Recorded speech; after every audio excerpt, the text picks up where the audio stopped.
təşkil etməkdə məqsədimiz inklüziv cəmiyyətə dəstək olmaq və onları eyni zamanda bizim mülkümüzə adaptasiya etməkdir. Hərbiyənin də, azadlığın da verilməsinin sərhəddə olmalı.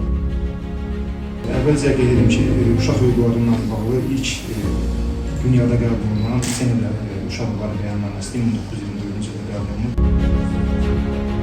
Erkən olaraq reabilitasiya və müalicə proseslərinin başlanması bu uşağın sosial olaraq həyata qazandırılmasında çox önəmli rol oynayır. İstər atası, istər mən, bir valideyn kimi biz hər bir şey Deyək, biz onların dünyasına enib onları bizlə ünsiyyətə çağırırıq. uşağını məktəbdə qəbul etmirlər. Bu haqda danışmaq istəyirəm. Əlamətlər risk daşıyır. Birinci növbədə irsi xəstəliklər. Özgüvən artımına başlayıb idmanla məşğul olan və oyun bazarları normal şəkildə formalaşmış uşaqlardır.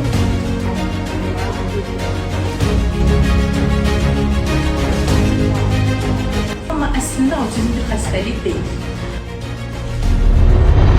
Çalışıram ki, sağlam gələcək uğrunda həqiqətən mübarizə aparım. Çünki mən də bir anayam. Öz övladıma başa salam ki, o da səndən biridir. Onu qoru, müdafiə elə, sev və cəmiyyətə qazandır.